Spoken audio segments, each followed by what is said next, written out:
बिस्मिल्लाहिर्रहमानिर्रहीम। Starting chapter number 4 time response और transient response. तो अब तक हम सिस्टम की एनालिसिस कर चुके हैं ट्रांसफ़र फंक्शन की सूरत में और स्टेट स्पेस एनालिसिस की सूरत में। अब हमने सिस्टम मॉडल कर दिया है, तो सिस्टम मॉडलिंग के बाद सिस्टम का रिस्पांस हमने चेक करना है। कंट्रोल सिस्टम की बेसिक डिफिनीशन थी कि सबसे पहले intercombination of physical system subsystems working together to perform a specific task with a desired performance। तो अब हम सिस्टम तो मॉडल कर चुके हैं, सिस्टम की ट्रांसफ़र फंक्शन फाइंड कर चुके हैं या सिस्टम की स्टेट स्पेस एनालिसिस फाइंड कर चुके हैं। अब इस सिस्टम की हमने चेक करना है कि what would be the response. Response दो तरह का होता है, transient response and steady state response. तो सबसे पहले हम ट्रांजिएंट रिस्पांस पढ़ लेते हैं in chapter number 4। This chapter is devoted to analysis of system transient response। After describing available analysis and design tool poles and zeros. ये हमारे पास एक टूल होगी पोल्स और ज़ीरोज़ की, जिसके ज़रिए से हम transient response of the system measure कर सकेंगे। So we begin analyzing our models to find the step response of first and second order system। तो सबसे पहले हम फर्स्ट ऑर्डर सिस्टम की ट्रांजिएंट रिस्पांस फाइंड करेंगे यूजिंग पोल्स एंड ज़ीरोज़। तो what are poles and zeros, तो सबसे पहले पोल्स और ज़ीरोज़ के बारे में चलते हैं। उससे पहले the output response of a system is the sum of two responses, the forced response and the natural response. तो जैसा कि हमने पढ़ा था कि सिस्टम का रिस्पांस दो तरह का होता है, एक होता है फोर्स रिस्पांस, दूसरा होता है natural response. Now the force response is also called the steady state response और particular solution. The natural response is also called the homogeneous solution. तो डिफरेंशियल इक्वेशन की सॉल्यूशन दो तरह के होता है, पर्टिकुलर सॉल्यूशन जिसको हम स्टेडी स्टेट रिस्पांस या फोर्स रिस्पांस भी कहते हैं, और दूसरा नेचुरल रिस्पांस होता है जिसको हम होमोजेनियस सॉल्यूशन कहते हैं। Now what is force response and natural response. Force response वो होती है जो सिस्टम को हम देते हैं, सिस्टम को से हम लेना चाहते हैं। फॉर एग्जांपल एलिवेटर की मिसाल ले लें तो फर्स्ट फ्लोर पे हम जाना चाहते हैं, तो इनपुट पे हम कमांड देंगे floor number 1। So that is the force response. Actually हम दे रहे हैं फोर्स रिस्पांस, हमने सिस्टम को फोर्स करना है गोल पे जाने के लिए, तो ये होगा force response. Natural response of the system क्या होगा, सिस्टम अपने इनर्शिया की वजह से जब फ्लोर नंबर 1 पे पहुंचेगा, तो ये अगर सिस्टम ठीक नहीं है, इसके अंदर नेचुरल रिस्पांस है, तो ये फ्लोर नंबर 1 को ज़रा क्रॉस कर देगा। अब ये crossing due to system inertia, system का क्या है, नेचुरल रिस्पांस है। या फॉर एग्जांपल आप हाई स्पीड में जा रहे हैं, गाड़ी की ब्रेक लगाना चाहते हैं, विद इन 3 मीटर्स आप इसको रोकना चाहते हैं, बट गाड़ी फिसल जाती है, आगे निकल जाती है। तो वजह क्या है, that is the natural response of the system. System के अंदर इनर्शिया थी, एक मोशन में थी, because of that momentum system गाड़ी रोक नहीं पाती, तो आगे चल के जाती है। So that is due to the natural response of the system. हमारा फोर्स रिस्पांस क्या था कि 3 मीटर के बाद यह रुक जाए, सिस्टम का नेचुरल रिस्पांस ये था कि वो इससे आगे गुजर गई। तो that is very much important to get the force response of the system and to minimize the natural response of the system. Force response को हमने इन्हांस करना है, बढ़ाना है, और नेचुरल रिस्पांस को ज़ीरो करना है। अगर सिस्टम का फोर्स रिस्पांस है और नेचुरल रिस्पांस ज़ीरो हो रहा है, so that is the stable system. अगर सिस्टम का नेचुरल रिस्पांस बढ़ रहा है, so that is the unstable system. तो इसको डिटेल में आगे चैप्टर्स में पढ़ेंगे। फिलहाल पोल ज़ीरो से हम ये दो रिस्पांसेस फाइंड करते हैं। The concept of poles and zeros fundamental to the analysis and design of control systems simplifies the evaluation of a system's response। तो सिस्टम रिस्पांस का हमें पता चल जाएगा using these poles and zeros। Now what is a pole? Poles of a transfer function। Poles of a transfer function are the values of the Laplace transform variable s that cause the transfer function to become infinite. ये एक definition हो गई system पोल की, ये पोल की एक definition हो गई। तो second definition, any roots of the denominator of the transfer function that are common to roots of the numerator. अब आते हैं कि इसका क्या मतलब है। ये पहले डिफिनीशन की तरफ चलते हैं, इसकी तरफ। The value of the Laplace transform variable s that cause the transfer function to become infinite. Transfer function जब ये इनफाइनाइट बना देगा तब जाके एस की वो वैल्यू पोल होगी। तो सिस्टम की तरफ आते हैं। यहाँ पे हमारे पास ये एक ट्रांसफ़र फंक्शन है। अब इसका डिनोमिनेटर है s प्लस 5।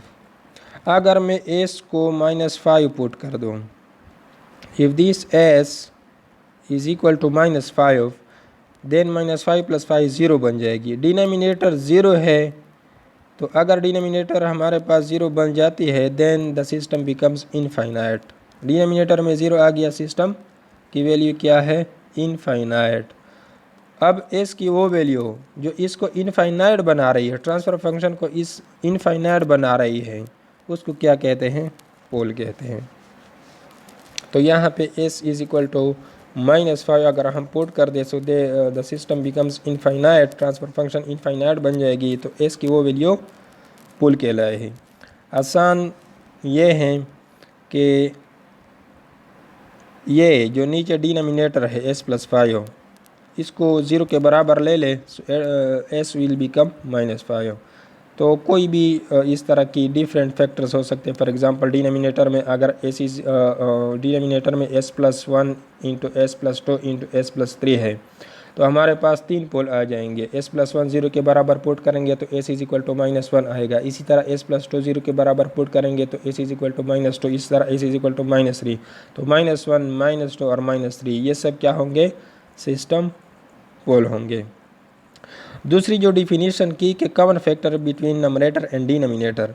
तो अगर डिनोमिनेटर में लेट सपोज यहाँ पे हमारे पास s प्लस 1 होता, अगर और नमरेटर में भी s प्लस 1 होता, तो जो नीचे s प्लस 1 है देट भी अगर उसको हम 0 के बराबर ले ले, so s plus 1 is equal to 0, s is equal to -1, तब भी वही -1 पोल होता ऑफ द सिस्टम। यानी यह है कि अगर कॉमन टर्म हो नमरेटर और डिनोमिनेटर में, तब भी डिनोमिनेटर में वो पोल ही रहेंगे। तो सेकंड जो डिफिनीशन है उसका मकसद ये है कि any root of the numerator of the transfer function that are common to roots of the denominator. So अगर कॉमन है तब भी हमने जो डिनोमिनेटर में है उनको पोल्स पे चले जाते हैं। तो any roots of the denominator of the transfer function that are common to roots of the numerator. तो अगर डिनोमिनेटर में ऐसे टर्म है जो नमरेटर के साथ कॉमन है, तब भी उनको हम क्या कहेंगे, पोल कहेंगे। अगरचे वो इसको इनफाइनाइट नहीं बना रहे क्योंकि ये नमरेटर के साथ कैंसिल हो जाएगी, लेकिन उस सूरत में भी हमने इनको पोल कहना है। तो पोल बेसिक क्या है, जो डिनोमिनेटर में फैक्टर्स आ रहे हैं उनको 0 के बराबर पुट कर दे। फॉर एग्ज़ाम्पल यहाँ इस एग्ज़ाम्पल में डिनोमिनेटर में s प्लस 5 है, तो इसको 0 के बराबर पुट कर दे, s becomes -5। So this -5 is the pole of the system. अब इस तरह 0 की भी यही डिफिनीशन है। Zeros of a transfer function are the values of the Laplace transform variable s that cause the transfer function to become 0। अब s की वो वैल्यूज़ जो ट्रांसफ़र फंक्शन को 0 बनाती है, these are called zeros of the system। अब यहाँ इस एग्जांपल में अगर हम देखें तो यहाँ पे s प्लस 2 नमरेटर है। अभी इसी s प्लस 2 को मैं 0 पुट कर देता हूँ, सो s becomes -2। If this s plus 2, अगर यही s प्लस 2 हम 0 के बराबर पुट कर दे, सो s becomes -2। So this -2 is the 0 of the system because अगर मैं इसको एस की जगह -2 पुट कर दो तो -2 + 2 बिकम्स 0। तो नंबरेटर में 0 आ गया, कंप्लीट ट्रांसफ़र फंक्शन 0 बन जाएगी। सो that becomes 0 of the system. इसी तरह अगर नंबरेटर में ऐसे टर्म है जो डिनोमिनेटर के साथ कॉमन है, तब भी उनको हम ज़ीरोज़ ऑफ द सिस्टम कहेंगे। अब एक एग्जांपल ले लेते हैं। Given this transfer function G of s in figure 4.1। तो 4.1 फिगर पे चलते हैं। यहाँ पे ये हमारा ट्रांसफ़र फंक्शन है which is s+2 divided by s+5। Input 1/s हैं and c of s is the output of the system. तो ट्रांसफ़र फंक्शन है s+2 divided by s+5। A pole exist at s is equal to -5। जिस तरह मैंने कहा था कि पोल क्या है, denominator of the transfer function को आप 0 के बराबर पुट कर दे तो s की जो वैल्यू आएगी that becomes the pole of the system. So system pole हमारे पास यहाँ पे अगर s+5 को मैं 0 के बराबर पुट कर दो so that becomes s is equal to -5। तो -5 is the pole of the system. अब पोल ऑफ द सिस्टम को हम रिप्रेजेंट करते हैं बाय क्रॉस साइन।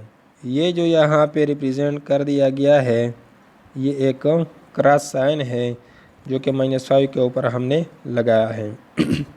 इसी तरह 0 ऑफ द सिस्टम क्या होगा, जो नंबरेटर होगा उसको अगर हम 0 के बराबर पुट कर दें और उससे s की जो वैल्यू आती है वो 0 होगी। और 0 को हम एक सर्कल से रिप्रेजेंट करते हैं जो कि -2 के ऊपर हमने एक सर्कल लगाई है। अब ये कौन से प्लेन में हमने ड्रा करना है, इसको कहते हैं एस प्लेन। सो एस प्लेन में हमारे पास दो एक्सिस होंगे। एक होता है रियल एक्सिस जिसको हम सिग्मा से रिप्रेजेंट करते हैं और दूसरा एक्सिस इमेजिनरी एक्सिस जिसको हम जे ओमेगा से रिप्रेजेंट करते हैं। क्योंकि यहाँ पर 0 और पोल्स हमारे पास रियल फॉर्म में है तो रियल एक्सिस पे हमने इसको रिप्रेजेंट कर दिया है। सो पोल के लिए हम क्रॉस का साइन लगाएंगे, 0 के लिए सर्कल का साइन होगा और जो लोकेशन होगी फॉर एग्ज़ाम्पल यहाँ पे एस पोल जो है -5 के ऊपर है तो -5 के ऊपर हमने एक क्रॉस लगाया है और 0 -2 के ऊपर है तो -2 के ऊपर हमने एक सर्कल बनाया है।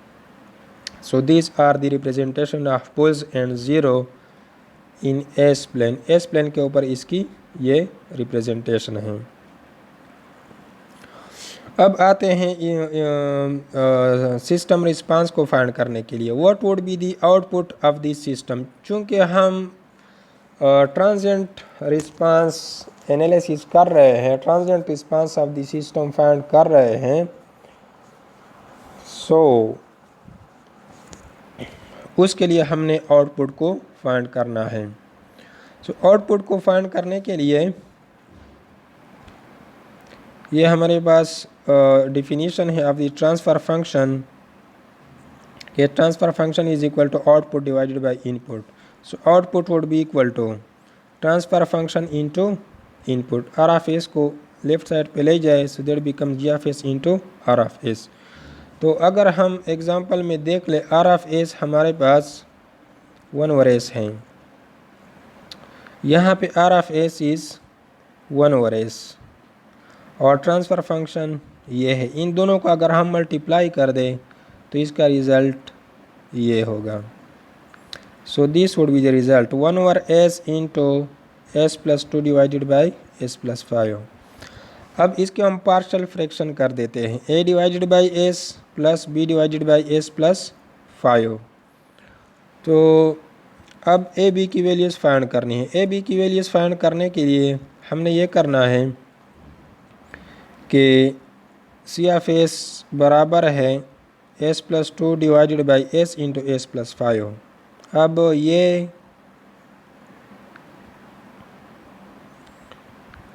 नाउ टेकिंग दिस वन इसी को हम ले लेते हैं और बोथ साइड्स के साथ सबसे पहले s मल्टीप्लाई कर देते हैं।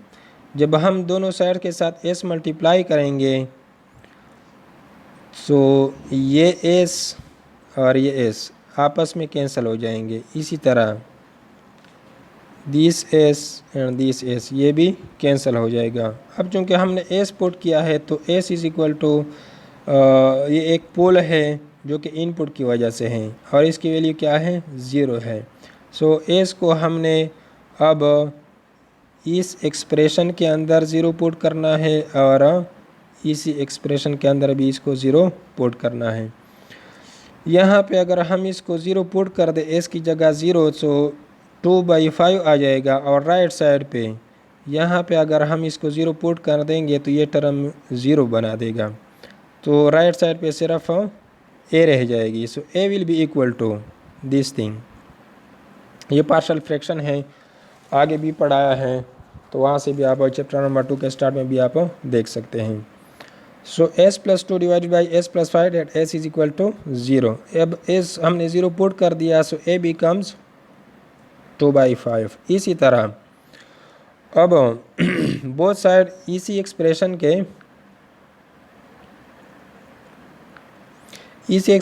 के बोथ साइड्स पे हमने s+5 मल्टीप्लाई करना है। s+5 मल्टीप्लाई करेंगे तो हमारे पास रिलेशन ये आ जाएगी। अब s is equal to -5 put करना है। सो राइट साइड पे ये s+2 डिवाइडेड बाई s रह जाएगा इज इक्वल टू b। तो s की वैल्यू -5 पुट कर दे सो -5 + 2 -3 डिवाइडेड बाई -5 तो माइनस माइनस कैंसिल हो जाएगी और b की वैल्यू 3/5 बन जाएगी। अब इन वैल्यूज़ को हम यहाँ पे पुट करते हैं so that 2/5 divided by s plus 3/5 divided by s+5। अब इसी का अगर हम इन्वर्स लेप्लास ले लें तो टाइम डोमेन में हमारे पास इसकी वैल्यू आ जाएगी। सो 1/s टाइम डोमेन में क्या है 1 है, that is the step input. So time domain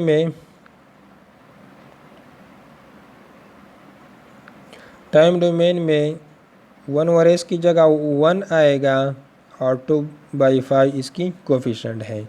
इसी तरह 3/5 सेकेंड का कोफिशिएंट आ जाएगा और 1/s+5 का अगर हम इन्वर्स लेप्लास ले लें so that becomes e raised to the power -5t। so that is the system response in time domains। Time domain में अब ये हमारे पास सिस्टम रिस्पांस आ गया। अब हमें इससे पता चल रहा है कि ये एक कांस्टेंट टर्म है जो कि चेंज नहीं हो रहा। 2/5 एक फिक्स्ड वैल्यू है और ये जो है ये भी टाइम के साथ साथ ये चेंज हो रहा है। तो जो कांस्टेंट टर्म है that is the force response of the system, इसको कहते हैं force response of the system और इसको कहते हैं नेचुरल रिस्पांस। तो फोर्स रिस्पांस किस वजह से है, ये आ रहा है 1/s की वजह से। फोर्स रिस्पांस किस वजह से आ रहा है 1/s की वजह से आ रहा है और 1/s कहाँ से आया था इनपुट से। सो इनपुट क्रिएट कर रहा है फोर्स रिस्पांस को और s+5 क्या है s+5 जो है ये सिस्टम पोल है। तो सिस्टम पोल की वजह से हमारे पास नेचुरल रिस्पांस आ रहा है। तो इनपुट की वजह से फोर्स रिस्पांस, इनपुट पोल की वजह से फोर्स रिस्पांस और सिस्टम पोल की वजह से नेचुरल रिस्पांस आ रहा है। अब इसी फोर्स रिस्पांस को हम स्टेडी स्टेट बी कहते हैं। फोर्स रिस्पांस को हम कौन सा रिस्पांस कहते हैं स्टेडी स्टेट रिस्पांस भी कहते हैं बिकॉज इसकी एक फिक्स वैल्यू है। अब आते हैं सिस्टम की नेचुरल रिस्पांस की तरफ। फोर्स रिस्पांस जो कि इनपुट पुल की वजह से है, इनपुट की वजह से है। 2/5 ये फिक्स है, इसको स्टेडी स्टेट रिस्पांस कहते हैं। यहाँ से हमें सिस्टम के ट्रांजिएंट रिस्पांस का पता चलेगा। पहले जब t की वैल्यू हम 0 पुट करेंगे, सो e⁻0 मीन्स 1, तो ये वैल्यू 3/5 होगी। अब जो भी टाइम की वैल्यू हम 1, 2, 3, 4 इस तरह पुट करेंगे तो ये नेगेटिव एक्सपोनेंशियल है, इसकी वैल्यू आहिस्ता आहिस्ता कम होती जाएगी। एक टाइम आएगा कि ये रिस्पांस हमारे पास 0 बन जाएगा, दैट बिकम्स 0। एक टाइम आएगा कि ये रिस्पांस हमारे पास 0 आ जाएगा। सो नेचुरल रिस्पांस 0 हो रहा है, इससे हमें पता चल रहा है कि सिस्टम क्या है, स्टेबल है। दूसरी बात, अब ये कब 0 होगा, ये डिपेंड करता है इस -5 के ऊपर। अगर यहाँ -5 की जगह -1 होता तो सिस्टम का रिस्पांस इतना रैपिड नहीं होता। अब -5 है तो सिस्टम का रिस्पांस रैपिड होगा। इसी तरह अगर -10 होता तो ये और जल्दी 0 हो जाता। अगर -15 होता तो वो उससे भी जल्दी 0 बन जाता। सो सिस्टम के पोल से हमें क्या पता चल रहा है, -5 से हमें ये पता चल रहा है कि जो नेचुरल रिस्पांस है वो किस टाइम 0 बनेगा, यानी ट्रांजिएंट रिस्पांस का हमें पता चल रहा है of the system. Next example में इसको मैं डिटेल में बताऊंगा कि ट्रांजिएंट रिस्पांस किस तरह सिस्टम पुल के साथ जो है इसकी क्या रिलेशन है। अच्छा, एस प्लेन में अगर हम इसको प्लॉट कर दें तो जो पोल है उसको क्रॉस साइन से रिप्रेजेंट करते हैं और जो 0 है उसको सर्कल से। अब जो इनपुट पोल थी 1/s, अगर उसको भी हम रिप्रेजेंट कर दें अलग अलग तो उसके लिए रिलेशन यह है, देखें दिस इज़ 1/s, तो s इज इक्वल टू 0 है तो 0 के ऊपर पोल आया है। अब ये s+2 है तो s इज इक्वल टू -2 होगा तो -2 के ऊपर एक 0 आया है। इसी तरह 1/s+5 तो ये सिस्टम पोल है, s इज इक्वल टू -5 होगा तो -5 के ऊपर एक पोल आया है। यहाँ इसको अलग अलग दिखाया गया है। अगर हम सिस्टम की रिस्पांस के ऊपर, आउटपुट रिस्पांस के ऊपर अगर हम नज़र दौड़ाए तो देखें सिस्टम इनपुट पुल की वजह से फोर्स रिस्पांस आ रहा है। तो सिस्टम इनपुट पुल की वजह से स्टेडी स्टेट रिस्पांस, और ये जो सिस्टम पोल है -5, इसकी वजह से नेचुरल रिस्पांस आ रहा है और ये यहाँ पे नीचे दिखाया गया है। तो नेक्स्ट चलते हैं। अच्छा, इस एनालिसिस से हमें क्या पता चल रहा है, इस एनालिसिस से हमें ये पता चला कि इनपुट पुल से स्टेडी स्टेट रिस्पांस आ रहा है या फोर्स रिस्पांस आ रहा है। सिस्टम पोल की वजह से कौन सा रिस्पांस आ रहा है, नेचुरल रिस्पांस। और ये जो सिस्टम के पोल और 0 है इनकी वजह से, ये सिस्टम पोल्स और ज़ीरोज़ की वजह से, सिस्टम पोल्स और सिस्टम ज़ीरोज़ की वजह से हमारे पास कोफिशिएंट भी आ जाते हैं। ये जो 2/5, ये 2/5 और इस तरह 3/5, ये सिस्टम पोल और सिस्टम ज़ीरोज़ की वजह से आ रहे हैं हमारे पास। अच्छा, तो नेचुरल रिस्पांस जैसा कि मैंने बताया कि ये सिस्टम पोल की वजह से है और सिस्टम पोल कहाँ पर है, -5 के ऊपर है। तो अगर उसको हम इन्वर्स लेप्लास ले लें तो टाइम डोमेन में ये बन जाता है e⁻⁻5t। अब ये -5 हमें ट्रांजिएंट रिस्पांस बता रहे हैं कि सिस्टम कब स्टेडी स्टेट पे पहुंच जाएगा, जल्द पहुंच जाएगा या देर से। सो जितना भी ये सिस्टम पोल जो है दिस यहाँ पे -5 के ऊपर, ये जितना भी ज़्यादा लेफ़्ट साइड पे होगा ट्रांजिएंट रिस्पांस उतना ही फास्ट होगा, यानी नेचुरल रिस्पांस उतना ही जल्दी 0 पे पहुंच जाएगा।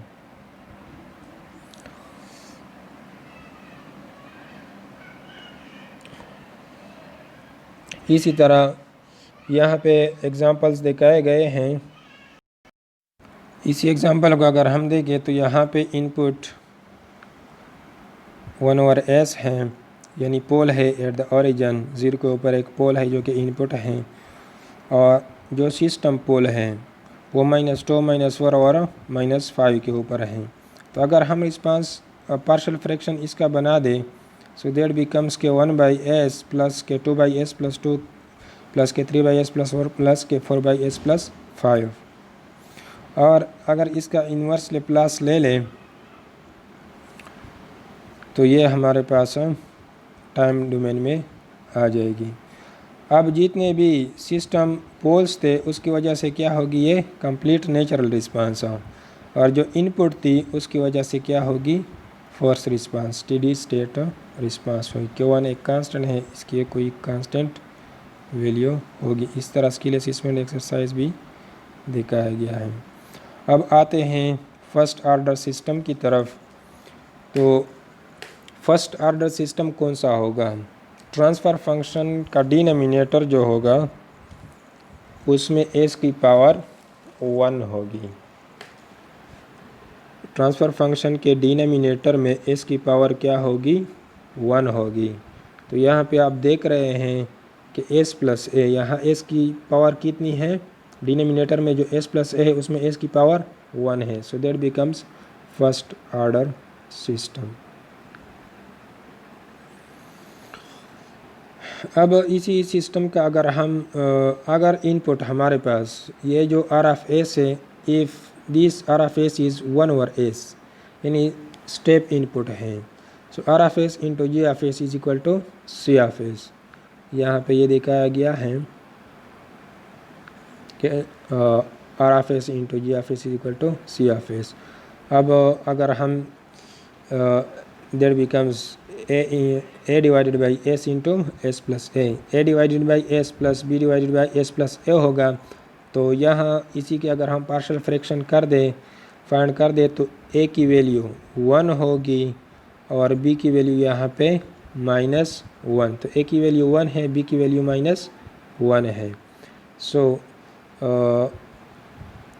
आउटपुट किसके बराबर होगा, आउटपुट बराबर होगा 1 minus e raise to the power -a_t। What is -a, that is the system pole. ये सिस्टम पोल है जो कि यहाँ पे एस प्लेन में दिखाया गया है। एनी वैल्यू है, फॉर एग्जांपल प्रीवियस एग्जांपल में -5 थी, -4 -10 -8, जो भी कोई वैल्यू है सिस्टम पोल की कोई भी वैल्यू हो सकती है। अब यहाँ पे ये दिखाया गया है कि एक होता है हमारे पास फोर्स रिस्पांस और एक होता है नेचुरल रिस्पांस। तो यहाँ पे जो फोर्स रिस्पांस है दैट इज़ 1 और जो नेचुरल रिस्पांस है that is -1 into e raise to the power -a_t।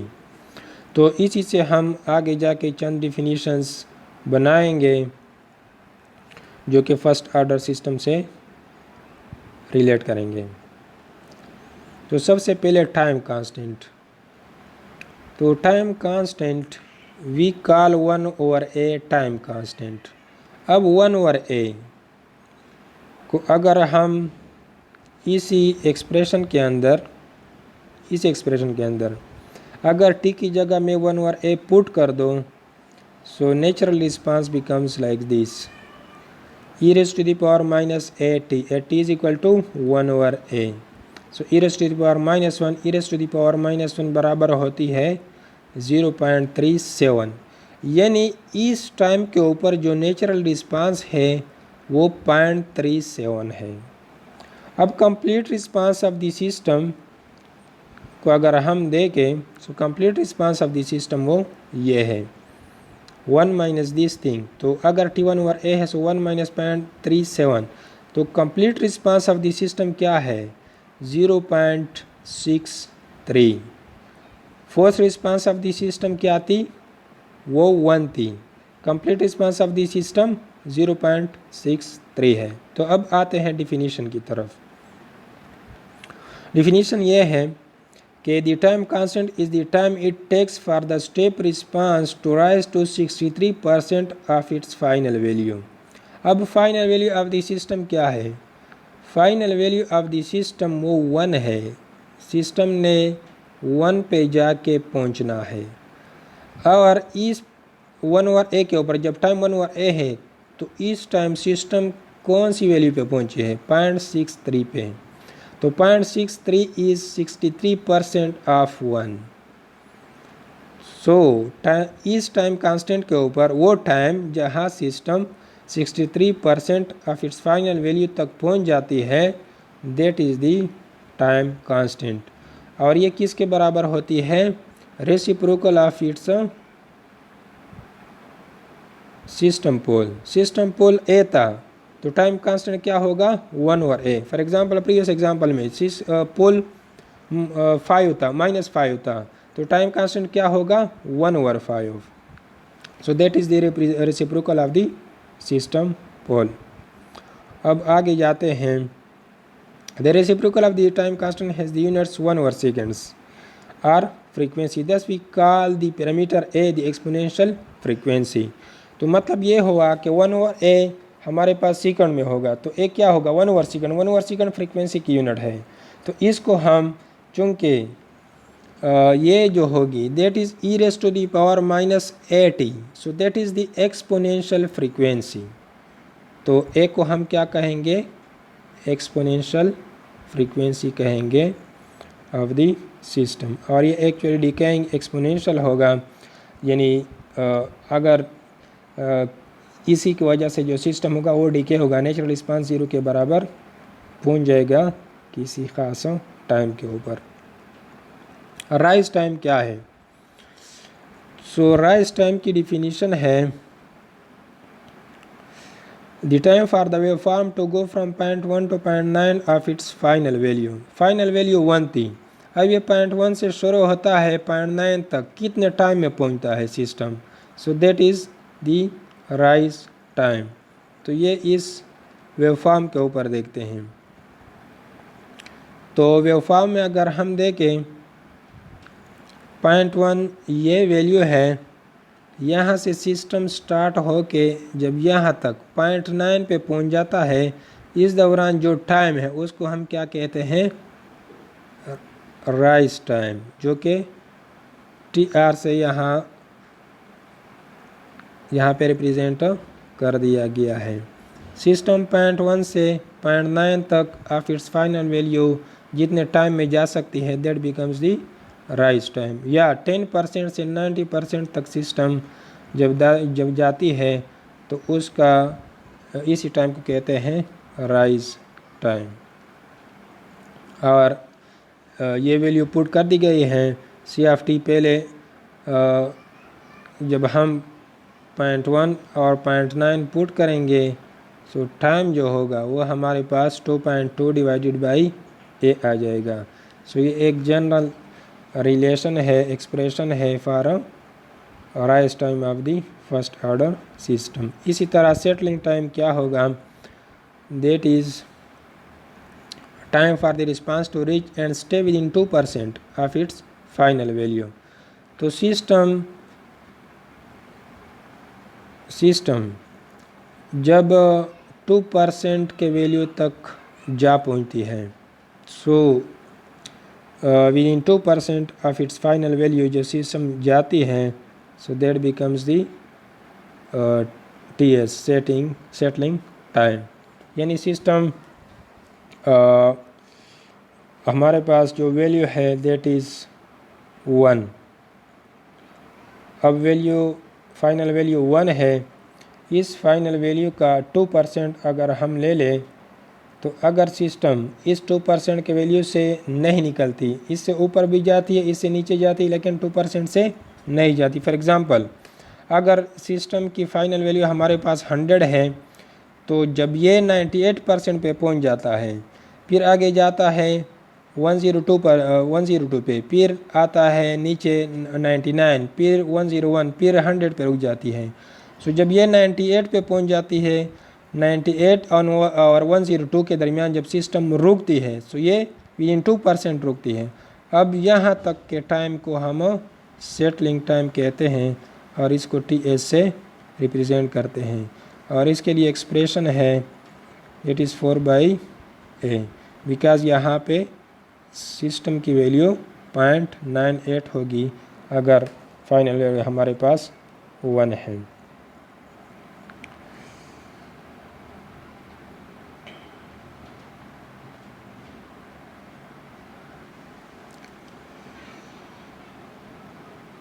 Now this is example, ये एक स्किल असेसमेंट एक्सरसाइज है 50 डिवाइडेड बाई S + 50। तो यहाँ पे हम देख रहे हैं कि डिनोमिनेटर में जो S की पावर है वो 1 है, so that becomes the first order system. तो फर्स्ट ऑर्डर सिस्टम के लिए यहाँ हमारे पास एक ट्रांसफ़र फंक्शन गिवन है।